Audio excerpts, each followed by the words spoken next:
Leo nataka niongee juu ya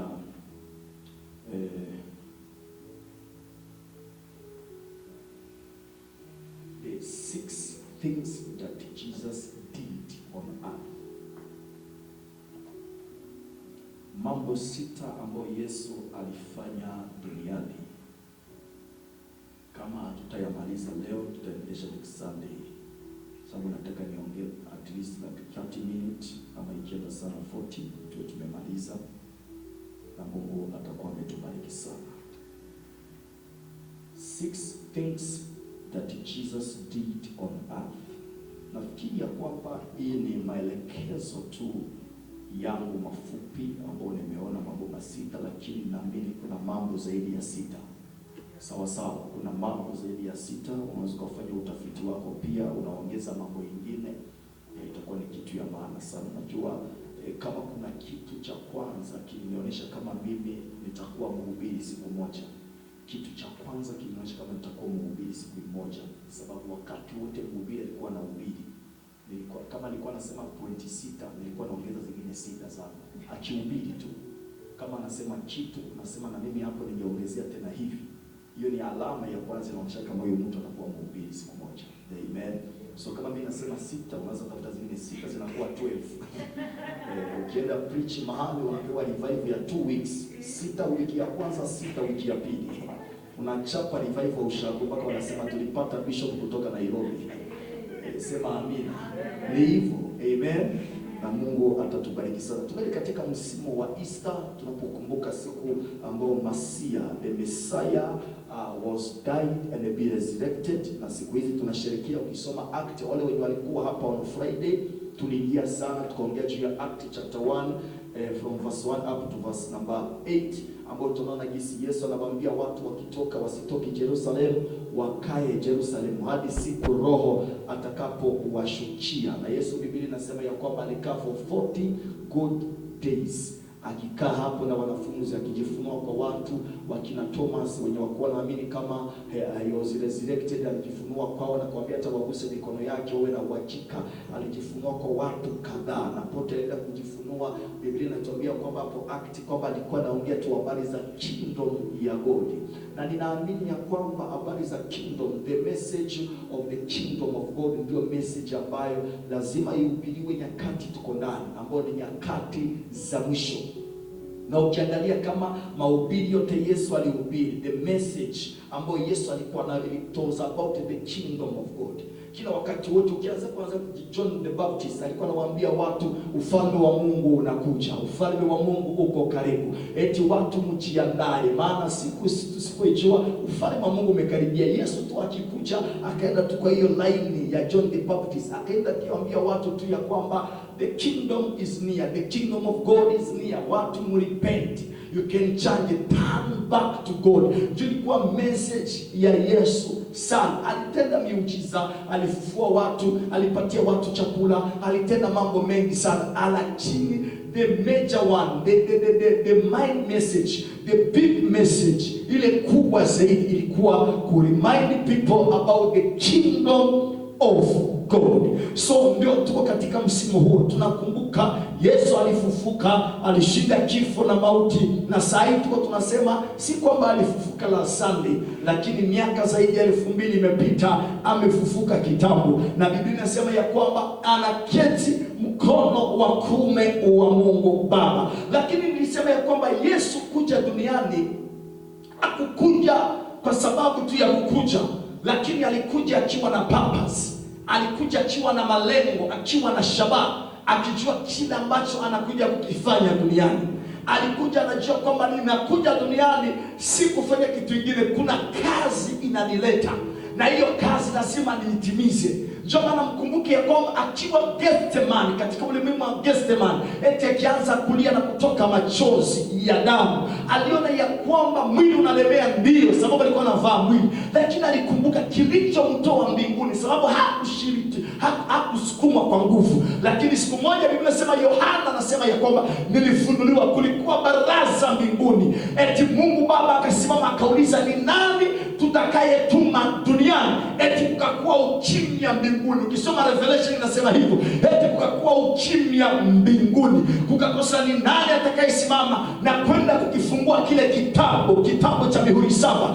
Eti kulipokuwa ukimya mbinguni, eti simba wa kabila la Yuda, mwana wa Mungu aliye hai, eti akasimama mahali yako, eti akachukua kile kitabu akakifungua. Kwa ngine usemi, akamwambia Mungu Baba, niko tayari kwenda duniani kumrudisha tena mwanadamu katika malengo yetu ya kimungu. Ndio maana Yesu alikuja duniani, sababu yako, sababu yangu. Ndio maana leo tuko hapa, sababu Yesu alikubali kuja, na siku kuja tu akakubali kuyafanya mambo kadhaa, na siku yafanya tu akakubali kufika msalaba, na siku fika msalaba tu akakubali kutundikwa, na siku tundikwa tu akakubali kufa, na siku kufa tu baadaye akafufuka. Sababu gani? Ili mimi na wewe tupate uzima ambao ni uzima wa milele. Ndio maana siku moja Yesu alisema, sikuja tu kuwapatia uzima, lakini nilikuja kuwapatia the abundant life, ile uzima unaodumu ambao ni wa milele. Tuchapie huyo Yesu makofi na shangwe na vigelegele. Sema amen. Si watu wengine wanazaliwa tu juu ya kuzaliwa tu. Wengine wanasema, wazazi wao wanasema, nakwambia tulikuzaa tu by accident. Hatukuwa tulipangilia kama utajitokeza, lakini ukachomoka. Tukaona hiyo mimba tuweze tukaitoa, tukaiacha tu iingie miezi 9, baadaye ukazaliwa tu, lakini it was by accident. Bwana atusaidie sana. Wale ambao mlishaolewa na mtaoa baadaye ama mtaolewa baadaye, usiwahi kusema it was by mistake nimechukua hii mimba. Sababu gani? Ile ni prophecy ambao unatoa juu ya huyo mtoto, hata angaliki ndani ya tumbo. Kama ameshaingia tu. Kikubali ni chako, kiumane ni chako, kiwe kizito ni chako, tapike ni chako, kiumize ni chako, ulazo hospitali ni chako. Vumilia tu. Hata wewe mtoto wa 4, wa 5, wa 6, wa 10 ni wako. Sababu ulikuwa unaenjoy tukukua pamoja. Bwana asifiwe sana. Hallelujah. So nataka kusema ya kwamba wengine wanaweza kuja by accident, lakini Yesu hakukuja by accident. Yesu alikuja akiwa na malengo, na kuna mambo aliyoyafanya, kuna kazi aliyoifanya, kuna mambo kadhaa aliyoyatenda. Jambo la kwanza Yesu alilitenda,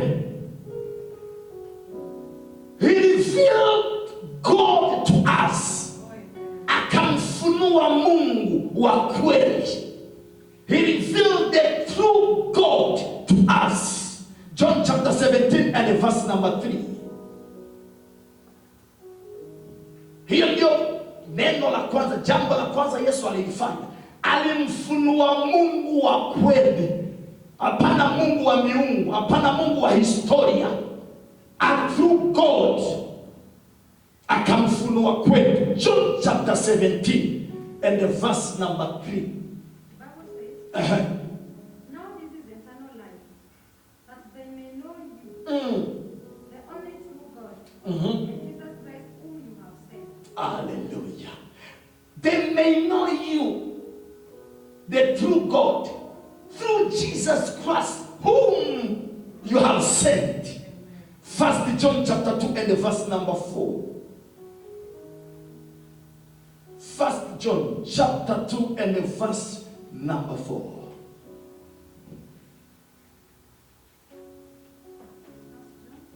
Chapter 2 and the verse number 4. The Bible says, the man who says, I know him, but does not do what he commands is a liar, and the truth is not in him.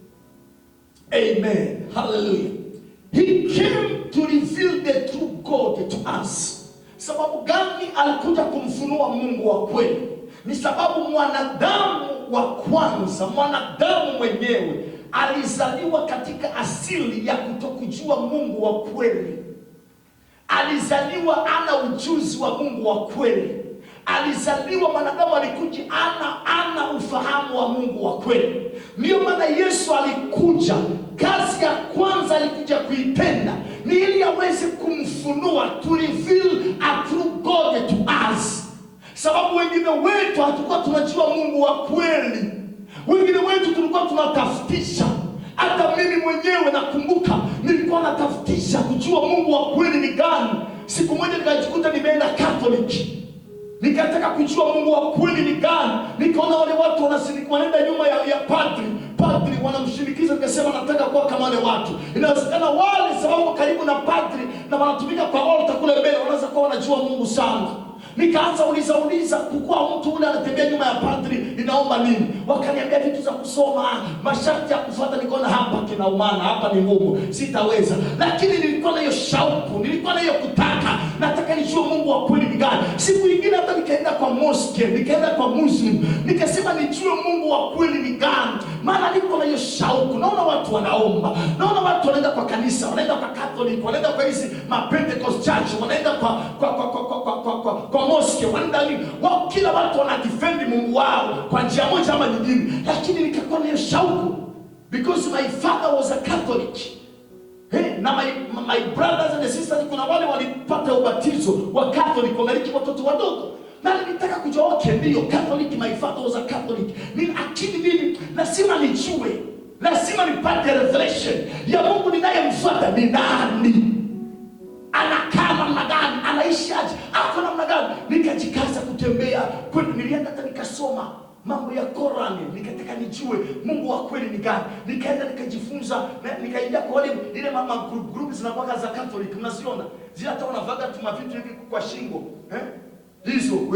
Nikataka niingie huko nijue. Yaani ilikuwa ni shauku tu kutaka kujua Mungu wa kweli ni gani. Lakini siku moja nakumbuka tulikuwa tuko compound tu hivi tumekaa, kumbe kulikuwa mama mmoja hapo alikuwa anatoka kwa church ya Pentecost. Siku moja ilikuwa ni lunch hour, sitawahi kusahau. Tukaanza negotiation tu ya mambo ya Mungu, kwanza kuongea, akaanza kutuhubiria, akaanza kuniambia habari za huyu Yesu, akaanza kunizungumzia. Nikasema nataka nijue Yesu unayosema, tutaenda kanisani kwenu. Hebu tulipofika jioni tukaenda kwa kanisa, nikaombewa, nikapokea Yesu, nikaanza kufunguka macho. Nikama kulikuwa kitambaa kwa uso kikatoka, nikaanza kuona hapa ndiye Mungu wa kweli anakaa. Nikaanza nikisoma Biblia naelewa zaidi, nikiomba naelewa zaidi. Sababu gani? Hakuna kitu kibaya kama kufuata kitu ambacho haujui. Hakuna kitu kibaya kama kufuata mtu ambaye haujajifunua kwako. Lazima uwe na personal encounter with this God. Ni hapo utamshuhudia na utamtetea na nguvu. Sema amen. Lazima tumjue Mungu wa kweli.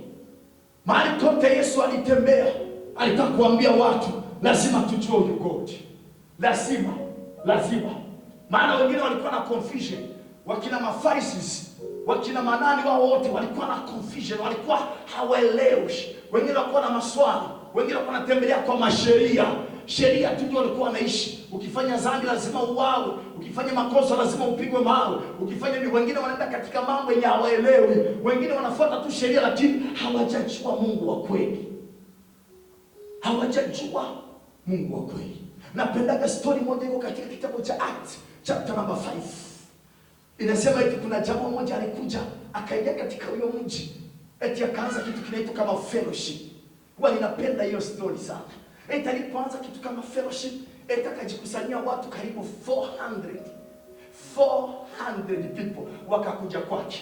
Lakini baada ya muda mchache story yake ikapotea. Eti kukakuja tena mtu mwingine naye akaanza fellowship, kitu kama kanisa, akajikusanyia watu wengine tena zaidi, lakini mambo yake ikapita. Sasa ikakuwa kipindi cha mitume, apostles wa Yesu Kristo. Wakaanza kuambia hao lazima wafungwe, lazima wakataliwa. Lakini kuna jamaa mmoja anaitwa Gamaliel. Eti Gamaliel akasimama miongoni mwa Mafarisayo na Masadukayo, akamwambia kuna watu walikuja wakajibebea watu, lakini historia yao ikapotea. Eti wengine wakakuja wakajibebea watu, historia yao ikapotea. Lakini hao tuwapatie time, kama wako na God ya kweli hatutawazuia, ila wakiwa na Mungu wa uongo nao watapotea kama wengine. Lakini tuwapatie time. Kuna watu hawajafunuliwa Mungu wetu, kuna watu hawajajua Mungu wako. Tuwapatie time, iko siku watajua ya kwamba yule tuliyemfuata si mwanadamu, yule tuliyemfuata si Buddha, yule tuliyemfuata iko zaidi ya Muhammad, yule tuliyemfuata uko zaidi ya watu wengine. He is God.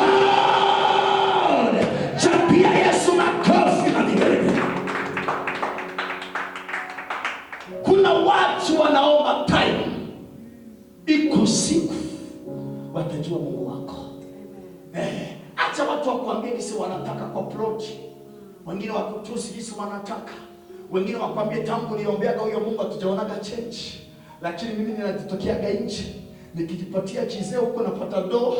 Maisha inaendelea vizuri, nalipa nyumba, ndio gari limenunuliwa. Lakini wewe tangu niombeaga huyo Mungu wako hatujawahi ona chochote kile. Hata wengine kwa familia zao unakutana wanawatusi, wanawakashifu, wanawaambia maneno kama hayo mabaya. Hata wengine wazazi wanasema tangu lini utaomba? Tangu lini utaenda kanisani? Tangu lini ulianza kwenda kwa maombi kutafuta Mungu? Lakini hakuna kitu tulishaona tofauti. Wapatie tu time. Ambia mami nakupea time. Ambia dadi nakupea time. Huko siku aliyefunuliwa na Yesu duniani atajifunua kwenu, na mtamjua ya kwamba yeye ndiye Mungu na ndiye Bwana na ndiye Mwokozi. Ni yeye tu Jehova. Amen. Sema amen. Kuna watu lazima wafunuliwe Mungu. Hiyo ndio kazi ya kweli ya Yesu. John chapter 17 mahali tulisoma, ndio ilikuwa ni maombi ya Yesu ya mwisho. Ilikuwa ni maombi inaitoka kama the report prayer of Jesus. Anapeana ripoti kwa Mungu. Anaambia Baba, ile kazi ndio nifanye. Nimekuja duniani, nimekufunua wewe. Ndio maana wakati wote Yesu hakukuwa anajigonga kwa kifua. Anasema hii ni mimi nimefanya. Alikuwa anaambia watu kila wakati tumpatie Mungu utukufu. Kila wakati anaambia ni yeye tu Mungu anaweza. Wanakuja na muuliza hiyo siku ya mwisho ni siku gani? Hata mimi sijui, ni Mungu anajua. Anamwambia sasa hiyo siku ya mwisho kugawa ufalme ni gani? Hata mimi sijui ya kugawa ufalme, ni Mungu anajua. Tupatie nani utukufu? Tupatie Mungu utukufu. Si kwamba yeye hakukuwa Mungu, alikuwa God 100%, lakini alitaka kumfunua Baba yake. Alitaka kureveal God wake. Mtumishi wa kweli, Mkristo wa kweli ni mtu mwenye ajigongaki kwa kifua, ni mtu mwenye akoje anajisifia. Maneno yake yote ndani yake kuna kwa kumpatia God utukufu, kuna kwa kumpatia God heshima. Ndio maana Yakobo anasema hata kuiona kesho, usiseme tu tupatane kesho. Sema Mungu akipenda tutaonana kesho. Kwa maneno yako reveal God. Kwa kila unachokifanya weka Mungu mbele, atajisikia sifa, na ukimweka mbele atakuja mbele yako. Na akikuja mbele yako, no devil, no yoke of the enemy shall prosper against your life. Lakini kuko wengine wachungaji, preachers, akisimama mbele tangu alianza, beki yake imenunua 100k. T-shirt yangu msioni hii ni 200. Hii maski yangu ilitoka Amerika. Ilikuwa hapa njoo anaelewa kile nasema. Ndio anacheka. So, anasimama kwa madhabahu anasema hii maski yangu si kama yeye, hata ukienda kwenye si kama yeye. So, anasimama na mwambie unaona hii si kama yeye.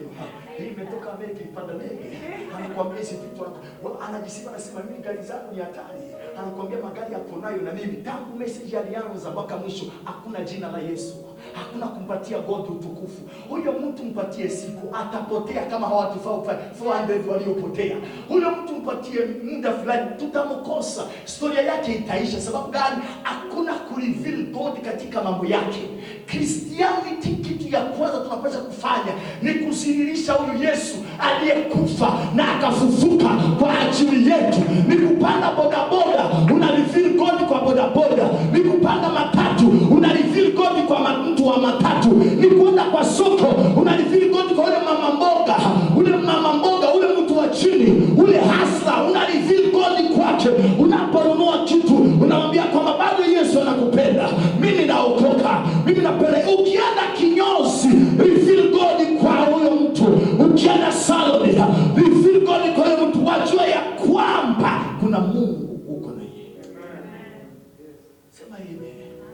Watu wengine wanaogopaga kumreveal hiyo God. Mtu anakuwa akiwa na Wakristo, yeye ni Mkristo. Akiwa na wapagani, yeye ni mpagani.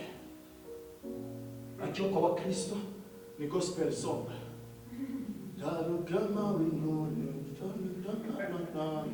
Tukimona achenda huko ni mawawa. Cheko na dance huko. Yani unakosa ni position gani utamshika. anasikia aibu kureveal huyu God. Anasikia ni kama aibu. Wengine hata wanasikia aibu kutembea na Bible, kutembea na Biblia. Wengine wanachukua ka Bible, kuna tule tu Bible tudogo unatoka tunapewa shule zamani na watu wa dini. Ni watu shule tunapewa zamani. Vitu vyanza kitambo na kumbuka zamani tunaliki shule tunapewa. Mpaka sasa hivi bado wanapewa. Unachukua kwa Bible kalikuwa New Testament, si ndio? Na Book of Psalms kachwa ndani. Unapoenda kwa mfuko tu, juu unatembea nako. Hata unaenda kanisa kwa mtu, unaenda wapi? Natembea tu.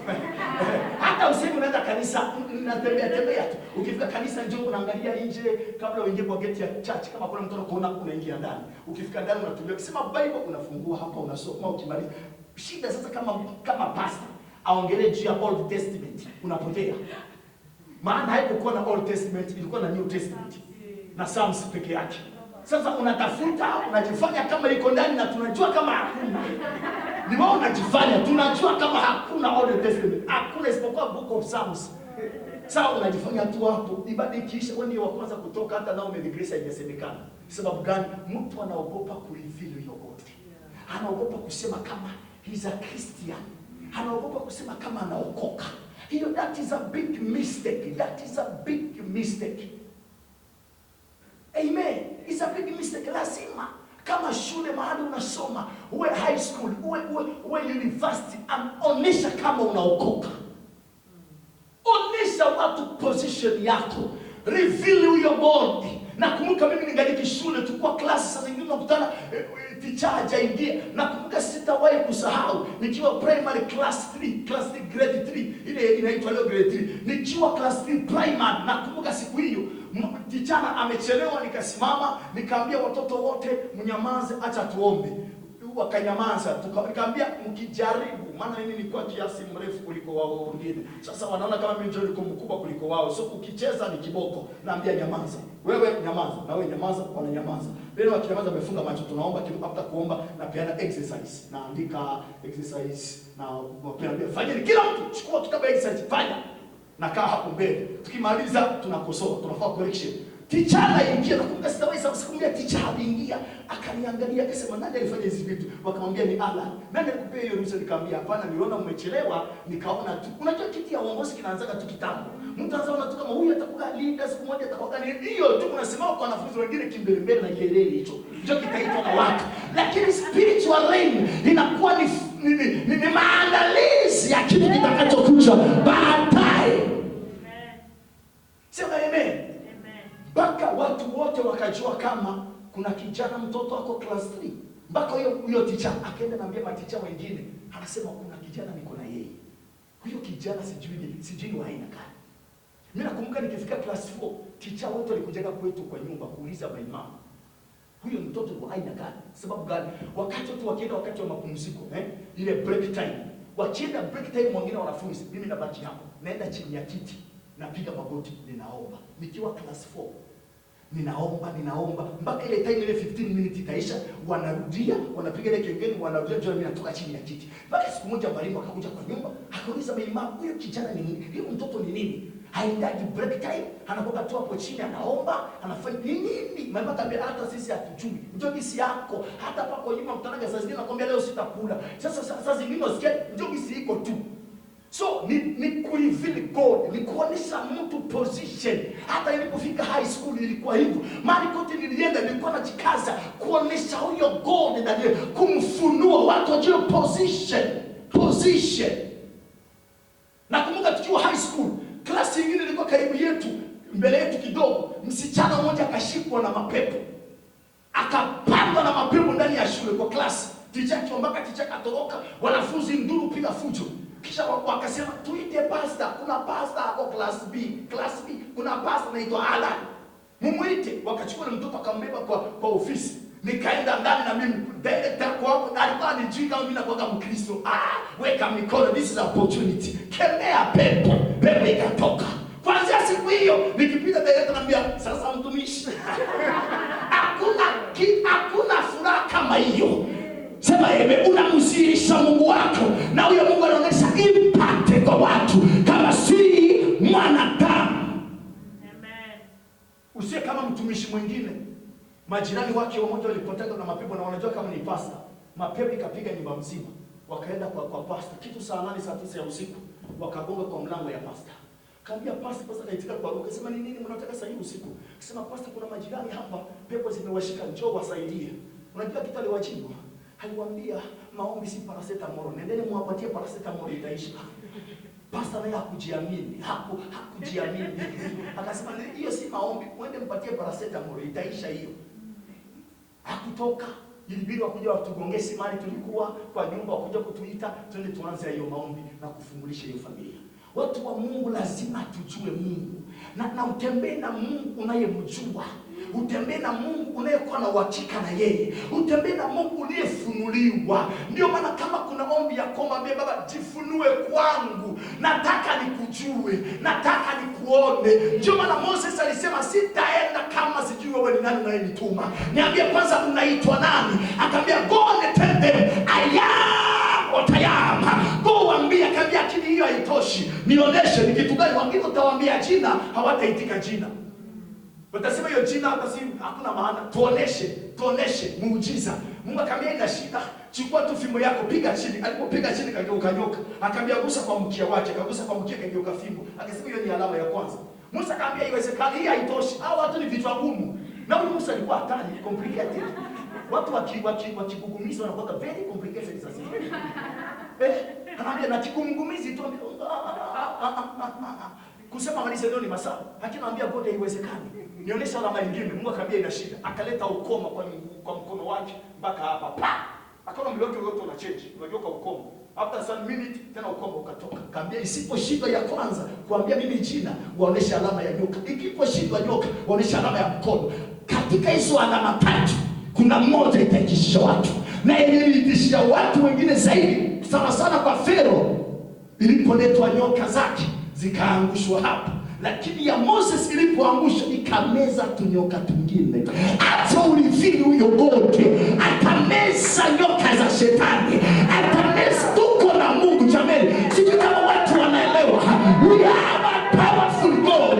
Tuko na Mungu asiyeshindwa, aliyepasua bahari ya Shamu, aliyetendea watu tangu kitambo na mpaka sasa anatenda.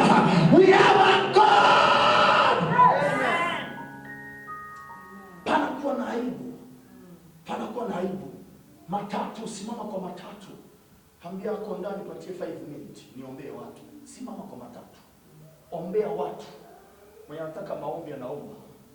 Hii mambo ya corona, hii mambo yakifunguliwa tutarudi na kwa soko.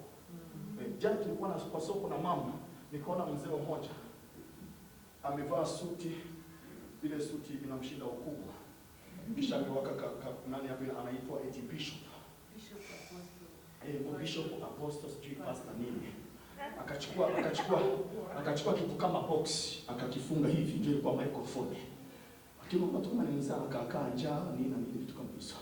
Lakini anahubiri tu, anasema acha tuimbe, anatuma nyimbo ya Kikamba, anaruka peke yake. So nikaanza kumtia moyo na bibi. Nikaanza piga makofi, nikamwambia ongea, hata nikampatia sadaka.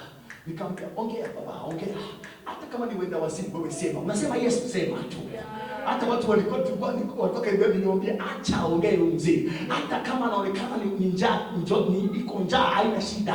Hata kama anaonekana ni wenda wazimu haina shida. Kama anasema Yesu sema tu. Sema tu. Sema tu. Maana gani? Ni wakati wa kulifeel God. Ni wakati watu wajue Mungu tuliyemjua. Ni wakati watu wajue God tuliyemfuata.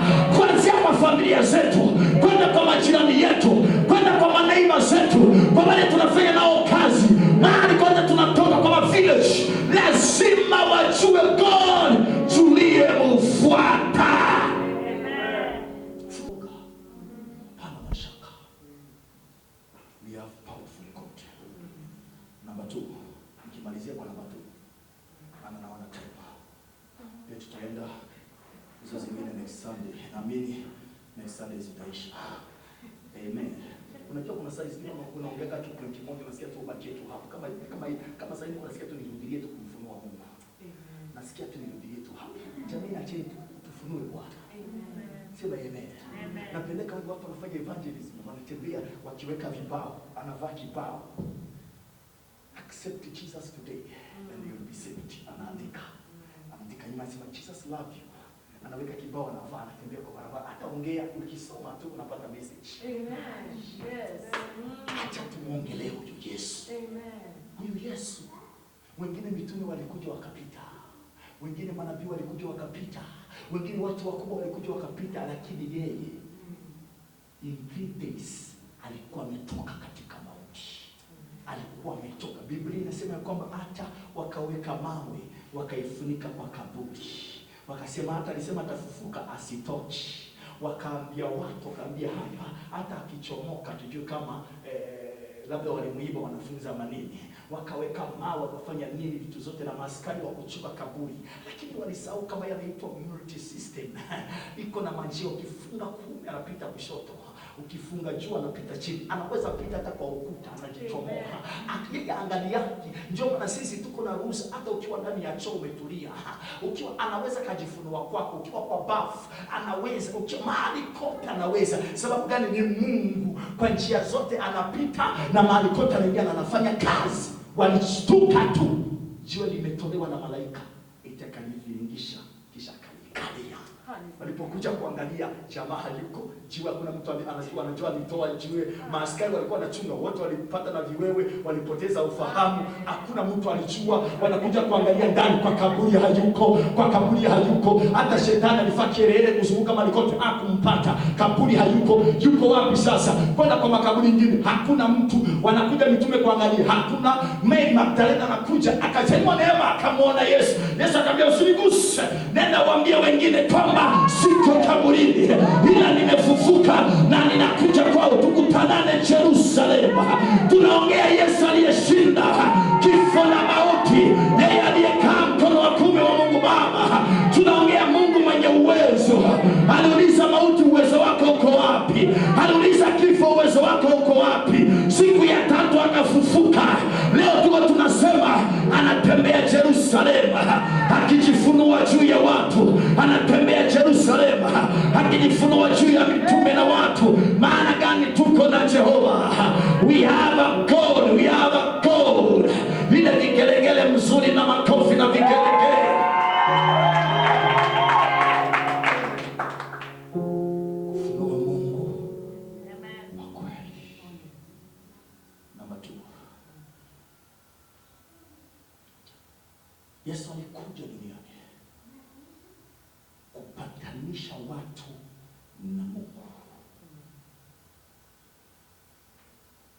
Kupatanisha kwa kizungu ni reconcile or restore the relationship with God. To do what? To Reconcile with God. How to restore a relationship with God. 1 Timothy chapter 2, verse 5 to 8. 1 Timothy.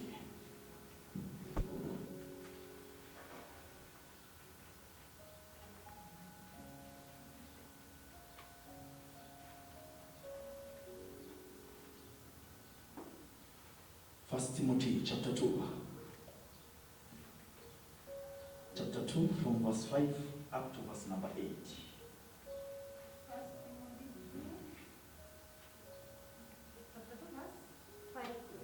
5 to 8. The Bible says, for there is one God and one mediator between God and men. One mediator. The man Christ Jesus. The man Christ Jesus. Repeat again. For there is one God and one mediator between God and men. The man Christ Jesus. Who gave himself as a ransom for all men, the testimony given in its proper time. And for this purpose I was appointed a herald and an apostle. I'm telling the truth. I am not lying. And a teacher of the true faith to the Gentiles. Back 8. I want men everywhere to lift up holy hands in prayer. Yes. Without anger or dispute. Amplify. Nice kama kuna utamu hapo mwingine. For there is only one God, and only one mediator between God and men. Between God and man. The man man Christ Jesus, who gave himself as a ransom for all people, a fact that was attested to at the right and proper time.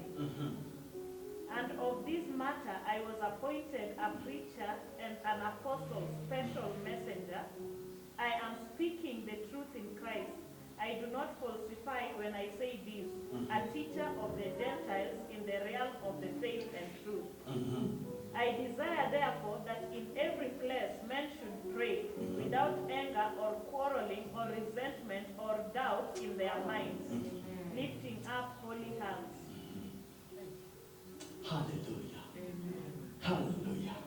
He came to reconcile the God and the man. He came to restore the relationships between God and the man. Sababu gani? Tangu katika Eden Garden, uhusiano wa mwanadamu na Mungu ndio mahali ya kwanza ulianza kupotelea.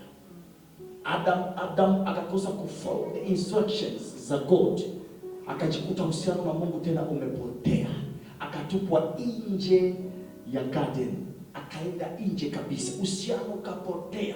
Hakuna uhusiano kati ya mtu na Mungu tena. Ile visitation, Mungu alikuwa anakuja kila jioni kuongea na Adam, anamuuliza habari zake, ikapotea.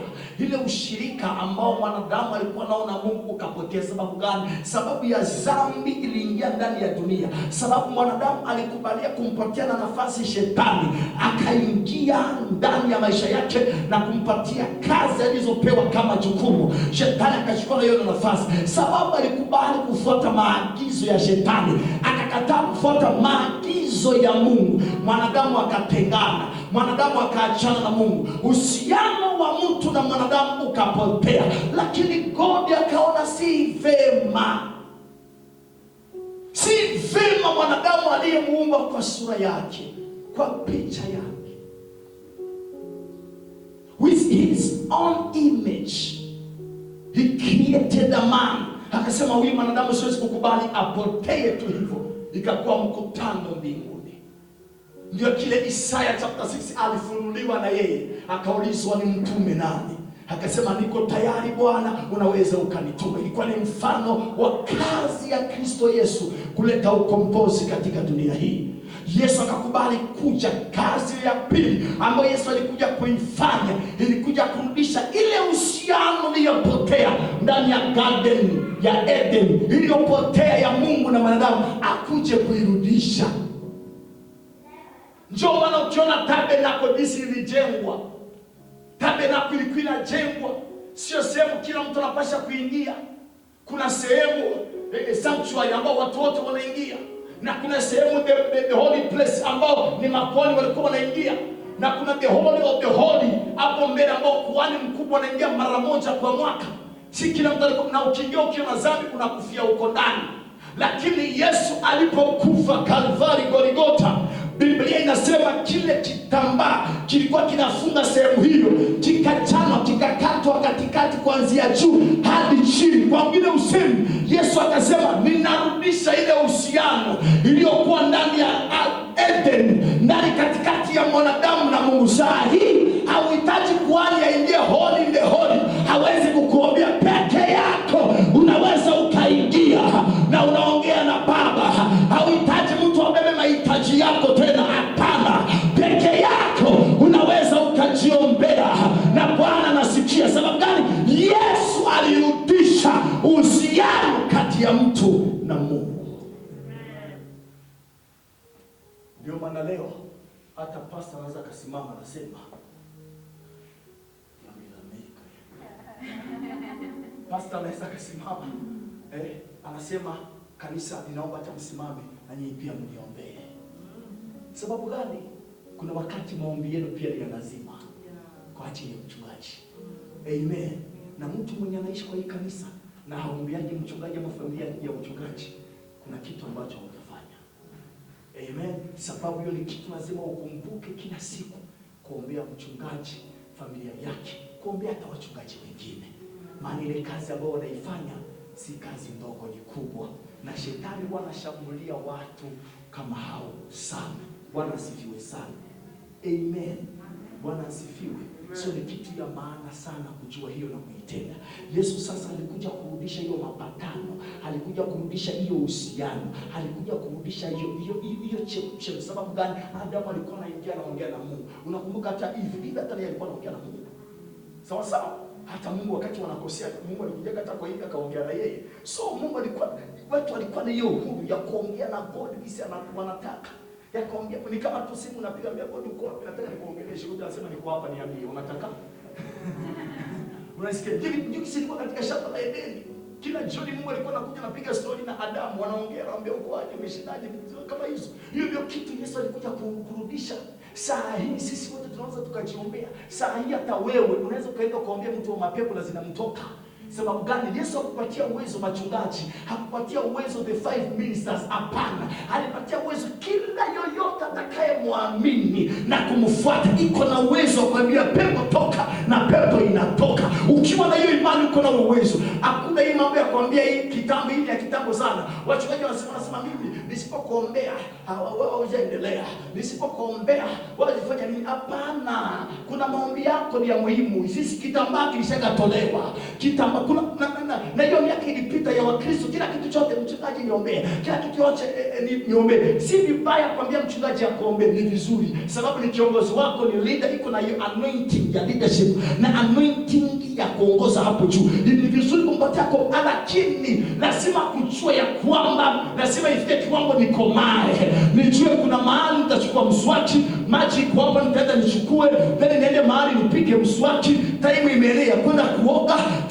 Inahitaji kwenda kwa mami mtoto aliyekomaa, ambie mami time imefika ya kuoga, sasa mniwekee maji. Hapana. Ukiona mtoto kama amekomaa, ni wakati anaanza kufanya kila kitu kwa wakati wake na anakumbuka mwenyewe. Ndio kitu ya maana hata kwa kanisa. Ukiona mtu anaweza kakucha, nilifurahi sana tulipoingia nikakuta Sara iko naongoza maombi na prayer point amezipanga vizuri, na unasikia anapenda. Ni kitu ya maana sana. Unaona watu wamekomaa.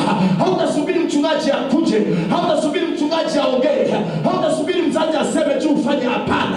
Hata kwa Yesu ni hivyo, sababu najua ya kwamba kitambaa kilishagatolewa. Ninapatana na God, ninaweza kuongea na God, ninaweza kumkaribia. Maana alisema njooni kwangu ninyi nyote mnaolemewa na kusumbuka na mizigo, nami nitawapumzisha. Sogea kwake, mwambie kile unataka na atakusikia. Mwambie, sema amen. Maana upatanisho ulikuja na tukarudi katika hiyo upatanisho. Leo hata niseme nikiwa wapi, Mungu Baba, Father, atasema ndio mwanangu. Sababu gani? Tulishakapatanishwa juu ya kazi ya msalaba, juu ya kile Yesu alifanya, juu ya gharama Yesu alipeana, tukapatanishwa tena na Mungu. Juu ya damu iliyomwagika, tukapatanishwa tena na Mungu. Juu ya kufa kwake, tukapatanishwa tena na Mungu. Sema amen. Una uwezo wa kuomba, una uwezo wa kumwongelesha, una uwezo wa kumzungumzia. Ukifanya dhambi unaweza kwenda mbele yake, unatubu, unaomba msamaha. Isipokuwa Biblia inasema kuna zingine dhambi inabidi utafute mtu ukiri kwake. Najua Bible studies siku moja tutaongea juu hizo aina ya dhambi. Kuna dhambi nyingine lazima utafute mtu ukiri kwake. Usipokiri kwake hautawahi kuondolewa hiyo dhambi. Hiyo dhambi haitawahi toka.